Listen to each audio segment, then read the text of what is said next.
Hey, what's up, you guys? It's good to be back. It's good to be back once again. And you know what game I've been thinking about lately?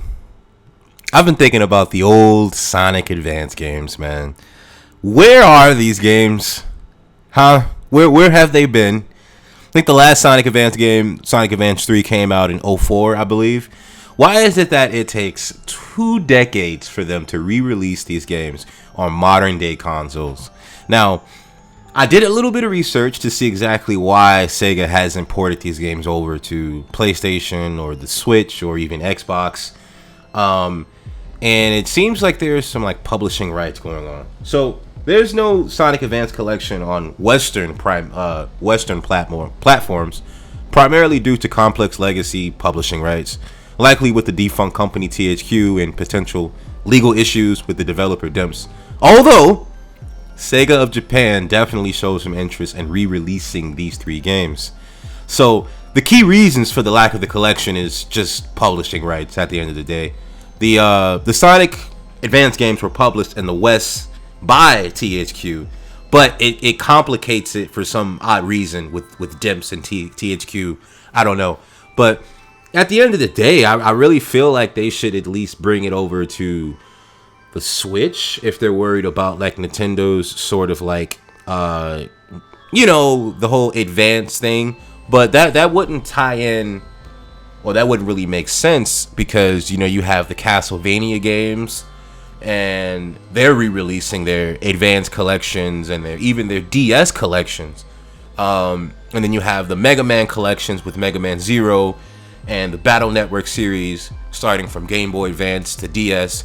It's just, I feel like Sonic Advance would make a really nice fundraising project for whatever new Sonic game that they have coming in. So I know that porting it over to like PlayStation 5 or just modern consoles in general might be a little, I'm not going to say a little difficult, but it might be a little tricky in terms of making the game run smooth and optimizing it correctly. But I'm thinking about if they should do it. Well, since me being a Sonic fan, of course I would want them to do all 3 in one go. But if they're doing the Gears of War treatment where they're releasing the game one by one, I wouldn't really be mad at that either. But most of these games are about like an hour, 2 hours long, with about roughly 4 to 6 different characters. So that brings the game to about 7 hours.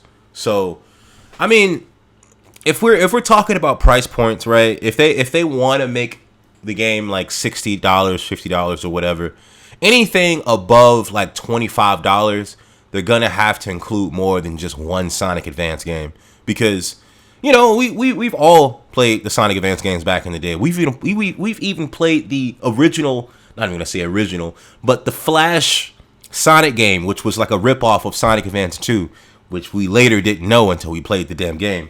But yeah, man, I think that the relationship with Dimps, I think that they may have had issues with Sega in terms of like, the funding and or just decision makings and things like that. It doesn't seem like it doesn't seem like Sega doesn't want to, but it seems that Dimps is like kind of holding the license to Sonic Advance hostage for some odd reason. I'm not sure why they're doing that, but I know that Sonic Team, they're probably cooking up something real nice right now. Hopefully Sonic Frontiers 2, which I was talking about a couple of months back. But yeah, man, I was just really sitting here thinking, like, why hasn't there been a Sonic Advance Trilogy collection or a Sonic Advance Anniversary collection or something? Hell, even if 3 games are too much, we can just do Sonic Rush and Sonic Rush Adventure. And if they do Sonic Rush and or Sonic Rush Adventure, oh man, that's gonna be quite the month for me. Because if it comes to PlayStation, obviously it's gonna have trophies, and me being a trophy hunter, I'm gonna wanna do every little thing inside the game. Not that I wouldn't have done it anyway, but yeah, man, that's all I really wanted to talk about today.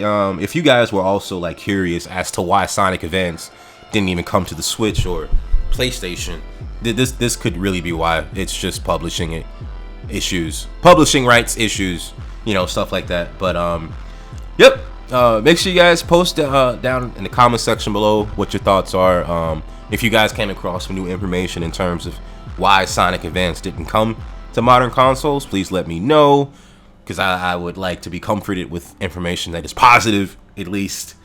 But yeah, make sure you guys leave a like or a dislike. It's to your liking. And hit me with that subscribe, please. Need that. Peace out.